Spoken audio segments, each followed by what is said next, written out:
Hello everyone and welcome back to another episode of Started From the Bottom. It's been an interesting summer transfer window as we've gone from a League 2 side to a League 1 side, and I'm disappointed to say the team has been demolished.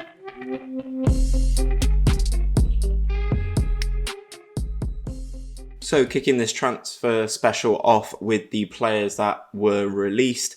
Mikel Parker has gone. He was released. I didn't quite think he was good enough for League One. He is wanted by a couple of clubs, but hasn't. Wanted by Bromley, but hasn't joined anywhere yet.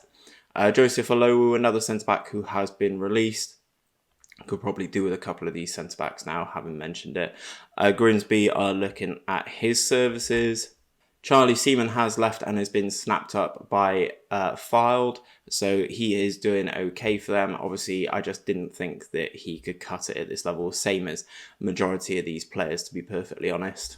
Deshaun Bernard, another player that I couldn't guarantee playing time with. He's interestingly enough joined Peterborough and has played quite a lot for them this season, so it'll be interesting to see how we get on when we play against Peterborough. The Afghan winger has been released, partially because I got fed up of even attempting to say his name.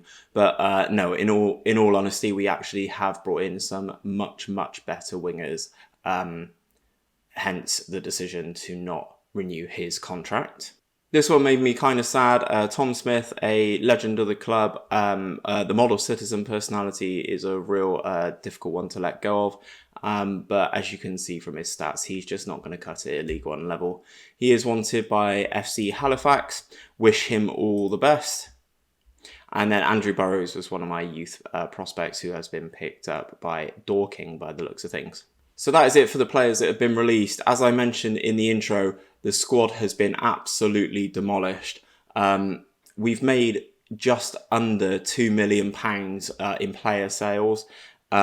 Did I want them all to go? Absolutely not.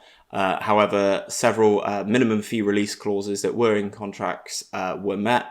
It's disappointing, but the players were starting to get a little bit disgruntled anyway. So let me take you through them now. The first player who has left us is Keandra Simmons.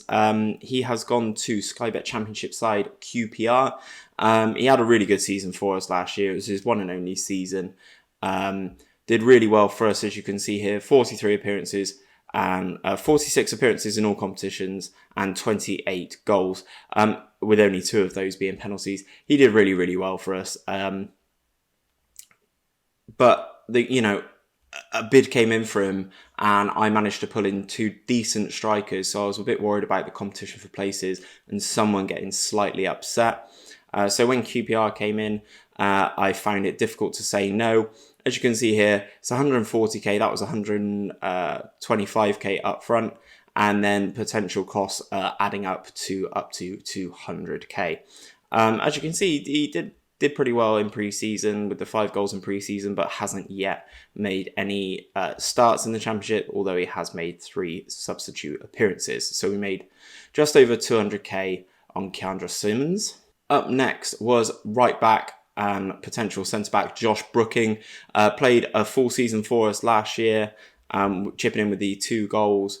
Let's take a look. As you can see here, his minimum fee release clause was met of 625k. There were a couple of clubs that were interested in his services, but he picked Swansea. He's played a couple of cup games for them this season, but nothing too severe. It did alert me that he was on the loan list for a small period of time, but it looks like Swansea are keeping him in for the Carabao Cup competitions. Next up is defender Charlie Wiggett. There were several clubs interested in him as well, but he ultimately decided to opt for Brentford. He's currently sat in their under-23s, played 3 games for them in pre-season and absolutely nothing since. They activated his 500k release clause. So all these players go into the championship or higher, but not actually playing football, whereas, another season in League One, you'd like to think that a championship club would have come in for them and picked them up. It's a big step for him, League 2 to the championship. I think he's capable of it, but we shall see how time goes on whilst he's at Brentford. And the one that devastates me is we have lost our new gen goalkeeper, David Maddison. Now, over the summer, he made appearances for the England under-21s, which I was kind of worried about. As soon as he made those appearances, he made 2 appearances in the summer, kept 2 clean sheets, which obviously prompted interest from other clubs. As I said, I really, really didn't want him to go, and I completely forgot that there was a 600k minimum fee release clause. A couple of clubs came in sniffing, looking for less than that. I refused. I said to him, if a club comes in to meet your minimum fee release clause, we will let you go. Several clubs came in for him, but he opted to join Premier League side Norwich. As I said, they activated his 600k minimum fee release clause. He played a couple of games for me before the season, before joining Norwich, 3 appearances in the league and 1 in the cup, conceded 3 goals, kept 2 clean sheets. It kind of felt like he was diving out the way of stuff towards the end, which I don't necessarily think is the case. But that's kind of what it felt like. He did have a fickle personality. He's turned into fairly professional. He is at Norwich now. I think he's their backup goalkeeper, if I'm not mistaken. He's definitely in there. You'd like to... it'll either be Netta. Tim Krul probably would be the backup, although he is listed. Should have probably tried to pick up Tim Krul. That would have been irritating. He's worth 1.1 million. Never mind. Yeah, so he is at Norwich City. So that wraps up all the outgoings. As I said, that totaled 1.9 million in the end. So that's really helped the Bath City finances. Whilst we did bring people in, we only paid for 1 of them. So let's get into those right now. Okay, starting things off with one of the replacements for Keandra Simmons is Keon Yete. Let's go with that. Youngster released from Tottenham, has made a few appearances for me so far this season, hasn't hit the back of the net. Granted, he's not been getting regular minutes, predominantly been coming on as a substitute. He did just start a game for me in the leasing.com trophy and did not score. It's good, basically a carbon copy replica of Simmons, but just with a little bit more pace. He's an exciting young prospect as he's listed there. He's on a smaller wage than Simmons, so I'm not going to argue there. 20 years old, so lots of room to improve and grow. Has the trait of place his shots as well, which should make him a pretty good goal scorer when he gets the opportunities. Next up is Charlie Wellens, who has joined from Manchester United. I thought this guy looked pretty good. We've been looking for a central attacking midfielder of our own, obviously having Sibley on loan last season. This guy looks really good and has been pretty good for me so far. Good dribbling, finishing and first touch for that central attacking midfield role. Really nice passing and technique. Pretty good mentals all across the board, except from his concentration and bravery, which is sub-ideal. Nice natural fitness and a nice acceleration gives him that nice little burst of pace off the line. Can cover a number of positions, really. Could play centre midfield if I had to, or could play up front if I did have the worst injury crisis. He's played 11 games for me so far this season, got 3 assists. It's kind of what I want from him, really. I'm looking forward to him scoring a few more goals. But at the moment, I'll take a goal contribution just under every 4 games from Charlie Wellens so far. So up next is Scotsman Jay McDonald, who is the player that I did pay for. It's just under 18k in compensation going to Queen's Park. He's been okay for me so far this season. Really nice stats. He's only 19 years old. Listed as an exciting prospect. He's currently between 3.5 to 4.5 star potential. Looks a nice little prospect here. He's light-hearted, 6'2". Good finishing, good in the air as well. Nice long shots, good passing, good technique, nice work rate, good off the ball. He's been my starting striker so far this season, keeping the man from Spurs out. He's made 10 appearances in all competitions, bagging 5 goals and getting the 1 assist. He's been pretty good. He, interestingly though, seems to score the harder opportunities and miss the easier ones. So I'm looking forward to him, finishing some more of these one-on-ones as we progress and he gets a little bit more used to the system. And at 19 years old, he's not played a whole host of games in his career, 57 games in his career so far. Pretty prolific in Ladbrokes League 2 up in Scotland. So I brought him down to England so that we can see what he can do. That is Jay McDonald. Next up, after I've released a couple of centre-backs, I needed to bring some in, and I looked no further than Teden Menji. the man from Manchester United. It's a really nice player. Unfortunately, he hasn't played that much for me because in pre-season he broke his leg. So we're currently nursing him back to health with a specialist. A decent wage. Really nice technique, so I'm hoping his tackling comes up, improves once he comes back. Really nice first touch, good marking, good heading, decent anticipation, concentration, good determination as well, nice positioning. But the best bit about him is that he does have 17 pace, which is phenomenal for a centre-back. Really looking forward to him coming back into the team once he comes back from his broken leg. We kind of need him. We're running a little bit thin on centre-backs at the moment. Next up, a man who can play in both fullback positions is Mitch Clark, who has come in from Leicester City. Another player who's injured, annoyingly. He's got torn knee ligaments. Really nice player all across the board. Lots of yellow all across it. And the ones that aren't yellow are pretty close with the 9s and 10s, that sort of thing. Really nice and balanced player who can play on both sides of the pitch. It's exactly what I'm after. This is the sort of player who really gets overlooked. It was released by Leicester, as I said. I think he was on loan at Morecambe last season, only played 13 times for them. I'm hoping it's not a recurring injury, this sort of thing. I'm hoping that he can come back in and be our starting choice right back in to fill the void of Brooking. Now, potentially my most interesting piece of business is bringing in left-back Christian DiMarco from Inter Milan. But he is a player that I manually looked at towards the back end of last season at some of the bigger clubs around Europe. And, you know, if you don't ask, you don't get. He's a really, really nice player, actually, for just 20 years old. Nice first touch, good marking, passing, technique, and tackling as well. Mental attributes could do with some work, but these physicals were too good for me to turn down, basically. 19 natural fitness, 16s for acceleration and agility, and 14 on the pace. Really nice player, coming in at 6'1" as well. He is my starting choice left back. Yeah, I mean, you know, if you don't ask these big teams, you don't get. So this is the man, an Italian from Inter Milan, just paving his trade at Bath City. Who'd have thought, eh? The Romans, I guess. Romans? Tentative link. Romans to the Italians. It's not like he's come from Roma, Steve. Shut up. Okay, so before I signed the man from Inter Milan, I looked at another Italian, Mattia Pizzales. This guy can play just as a left back. It's a nice smattering of attributes here, same as the right back that I pulled in and mentioned a few moments ago.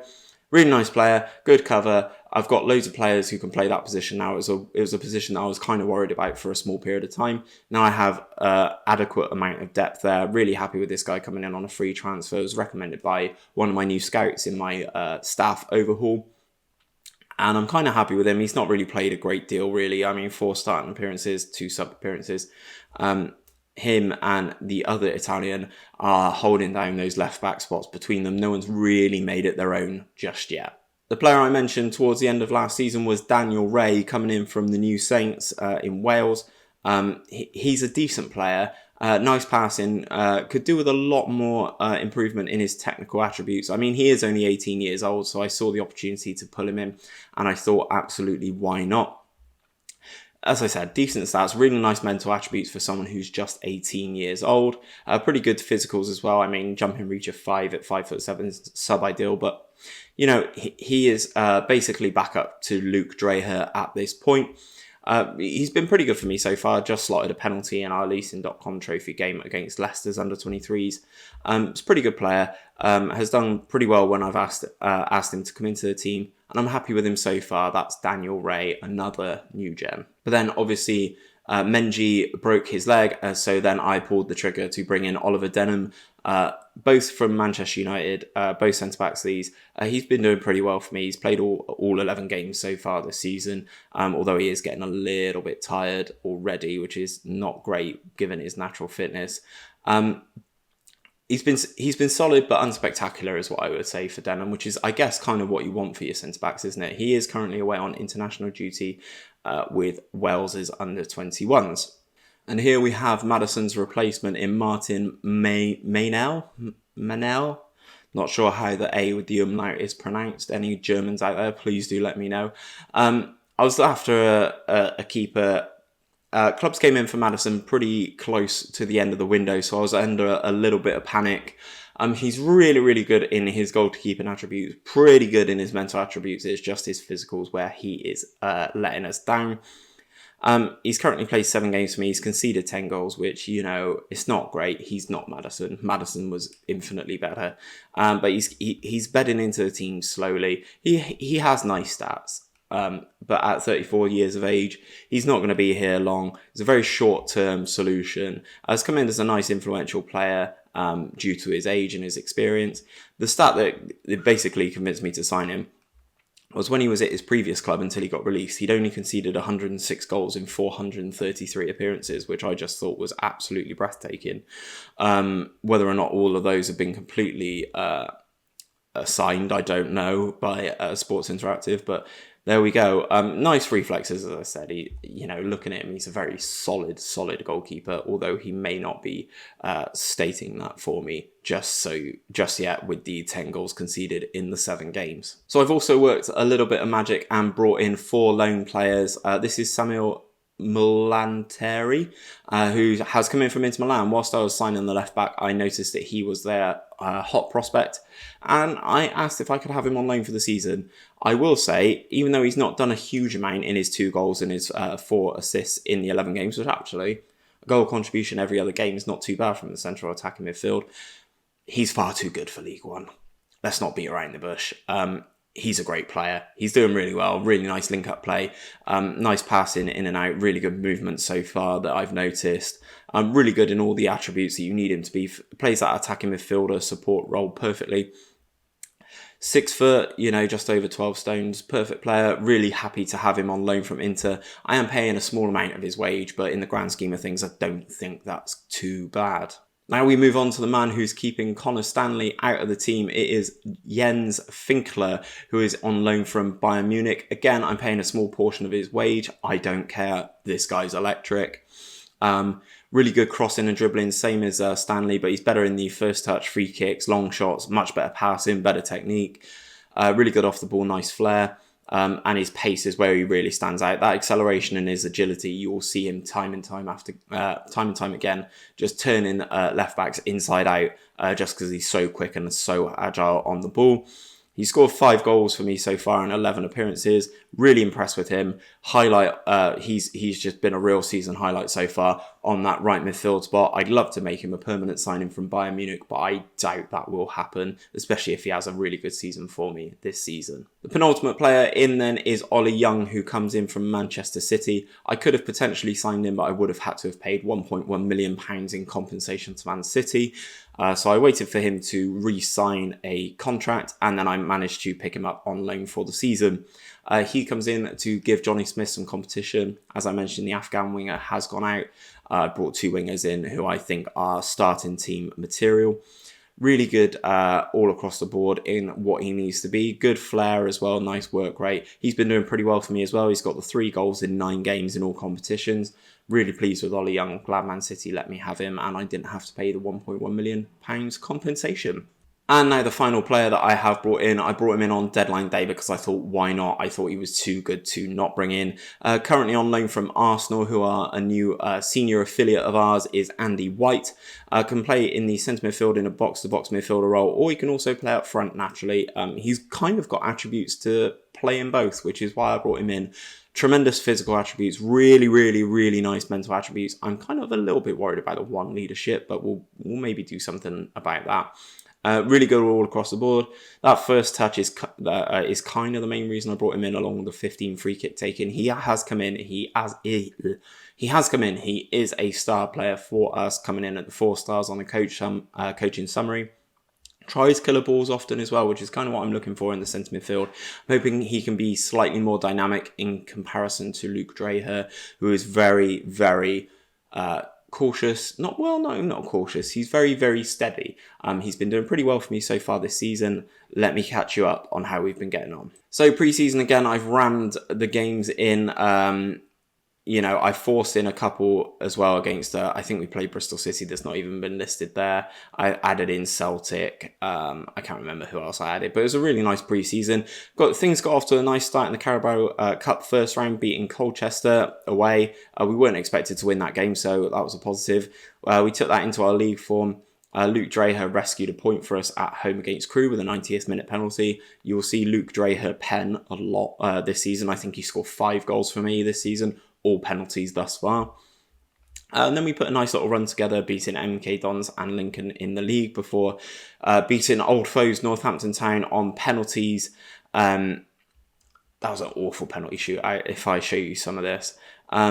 3 players missed for them. McDonald and Clark missed for me. Shocked that my best penalty taker missed. Not a surprise. Thanks, SI.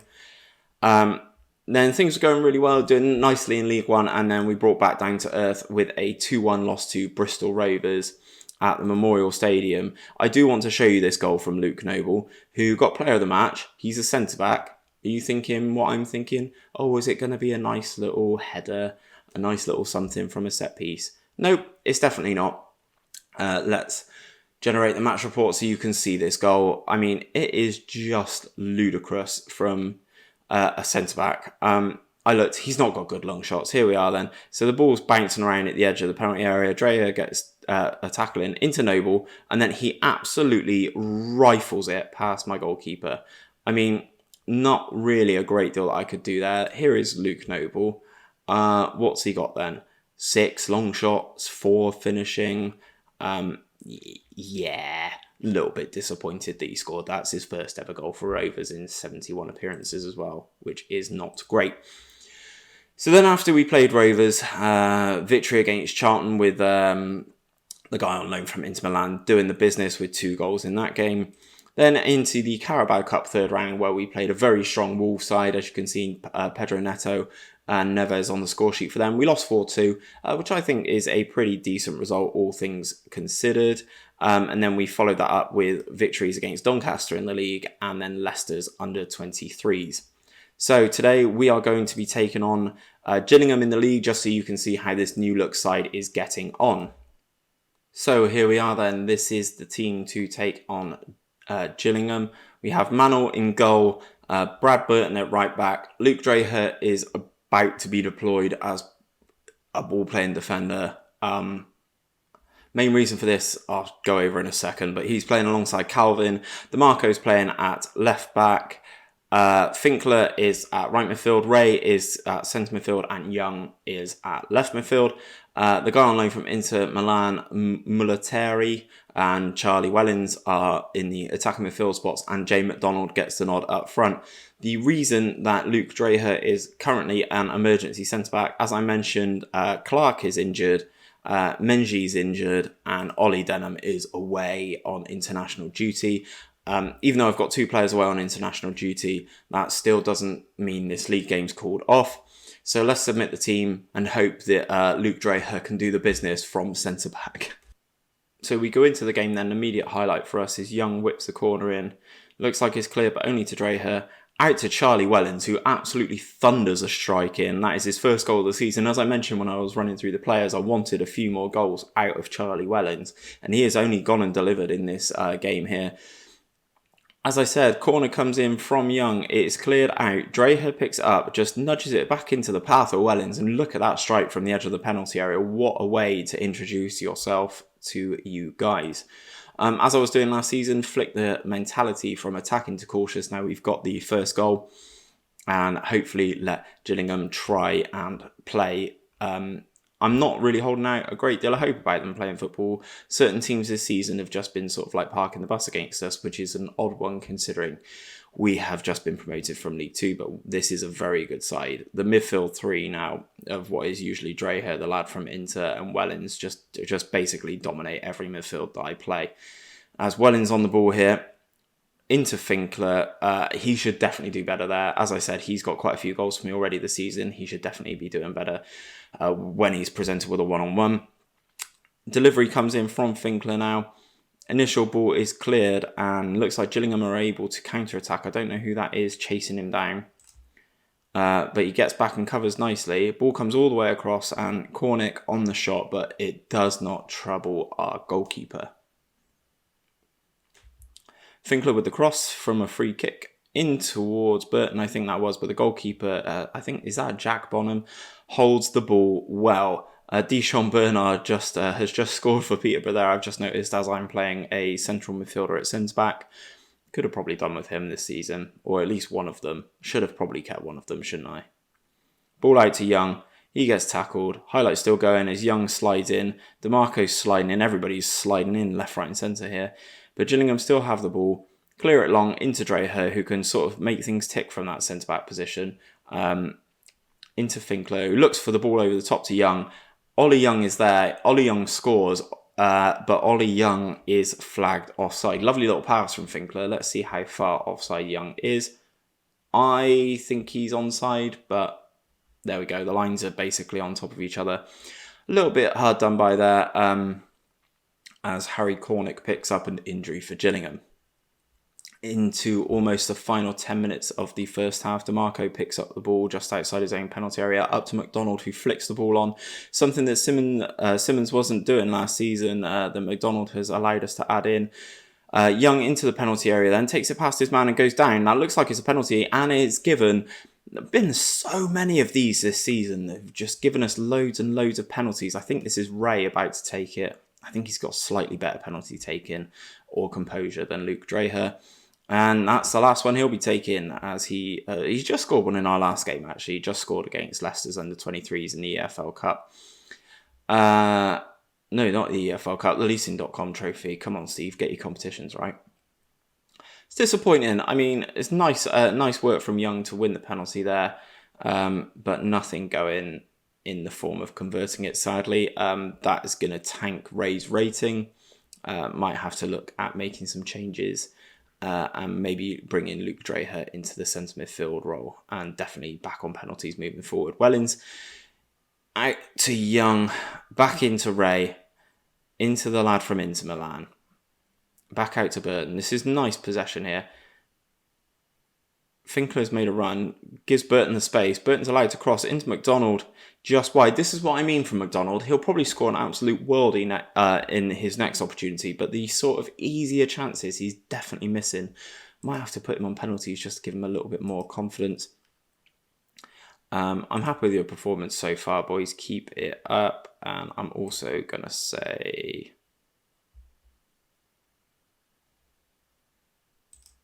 I want you to prove that you've got what it takes to play for this club, to Ray. So into the second half then, we are 1-0 up. Obviously, we have had a goal disallowed and we have missed a penalty so far. Pretty frustrating. But it looks like from the balance of the stats that we are definitely in control of this game. One thing I have noticed about Jens Finkler from Bayern Munich is that he gets real tired real fast. So I'm glad that I have a player like Connor Stanley on the bench. There's the note. Jens Finkler is looking exhausted out there. You should think about subbing him. And don't you worry, pal. I was going to. On comes Connor Stanley. So Bonham with a goal kick then. Oh, that's a really nice goal kick. Straight to their player. Into Lambert, who advances into the penalty area. Richard Lambert, first goal of the season. You rated 26, man. He's a centre mid. Long shots, 6. Good. Finishing, 5. Good.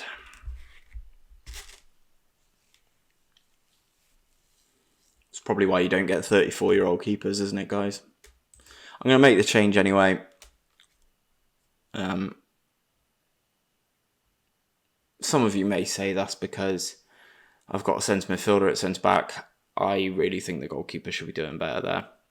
As Burton hits the ball long to McDonald, brings it down nicely into the centre of the park, out to DeMarco, back into Calvin, into Ray. Nice possession again, out to Connor Stanley. Let's see if we can get that isolation going in these wide areas, the one-on-ones. Burton with the ball. Oh, he does that so much. He just loses it, but then wins it back into the lad from Inter, out to Wellens again. Absolute thunderbolt. Second of the game for Charlie Wellens. What an absolute strike that is. He scored 2 from probably combined 70 yards away now. So it's Burton with it on the wing. Into Military, into Wellens, who hits it first time from the edge of the penalty area. What a strike that is. And we regain the lead then. With 20 minutes of the game to go, we go back up to first in the league. I don't really have a great deal of options here. I'm going to bring on the lad from Inter, I'm going to bring on the other Italian. I'm going to move Dreher to centre midfield. And I'm going to do that. So I do have 4 defenders back on the pitch now, which is nice. As we move into the last 15 minutes of this game, Jay McDonald picks up a booking. Final 10 minutes, I'm going to flick us to defensive. As we do have a chance here, throw comes in. Picked up again. Still holding the ball out to Wellens. He's not going to score 3, is he? Ball out to Burton, though. That's a nice pass. Ball's bouncing around in the penalty area. Nothing given there. Gillingham finally do get it clear, but only as far as Calvin, who pumps the ball up to Stanley. 1v1 on the wing. Lovely delivery. Out to Young. He's got the overlap, but Wellens is there. No, surely not. Not the third one for Charlie Wellens. Third long-range effort. He's been playing really well. I'm going to make one final substitution, which is Johnny Smith is going to come in for Ollie Young. These youngsters who are in on loan, unable to play the full 90 minutes a lot of the time. As we move into 5 minutes injury time, we are set as defensive. Smith on the corner. Ball goes in towards Calvin, who is unable to get onto it. Wellens picks the ball up. Out to Smith on the right-hand side. Back to Calvin, just playing some nice keep ball. Dreher with the ball. Calvin. Out to Johnny Smith. Gets past one. And then gets caught. But Gillingham haven't really offered a great deal other than a random new gen just scoring an absolute worldie. All the goals have been from outside the penalty area in this game, haven't they? So the ball gets cleared. Slightly out of position again. Burton's on his man. If that goes in, I'm livid, by the way. If that goes in, I am fuming. So the final 2 minutes of the game then. We can surely see this out. And referee, full time. There it is, 2-1. 2-1 with a goal disallowed and Daniel Ray missing the penalty. Not too bad. Lovely strikes from Charlie Wellens. A nice victory, boys. Well done. Let's end the team talk there and I will give you a quick update on the league standings. So here are things in League One then. We are top of the league and that victory has secured us a 3-point advantage with Coventry losing their last 2 before a draw in their last outing. We've been in pretty good form ourselves with the loss only against Wolves in the Carabao Cup, so we've done pretty well in the league. 1 draw against Crewe, start of the season, and then that 1 loss to Bristol Rovers, who used to be a championship side, so not too disappointed about that. 19 points from our 18 games in total, not too bad, scoring 17 goals, which is pretty good, and conceding just the 8. It's not as good as I'd like it to be, but I lost Madison, and that's kind of where I'm gonna blame it on. Okay guys, so now I've jumped into my schedule, I'm going to take a look at where we can pick things up next time. I've just noticed that Wigan are in my division, having beaten them in the FA Cup a couple of seasons ago. I think that's where I'm going to pick things up. We beat Wigan 5-0 in the second leg of our FA Cup, in the FA Cup replay, beat them 5-0 at Twerton. So it'd be interesting to see how we've progressed. Obviously, this is the away game. The away game that season, we drew 1-1. Be interesting to see how we are now. We're on level footing in League One. So that is where I will pick things up, guys, and I will see you next time.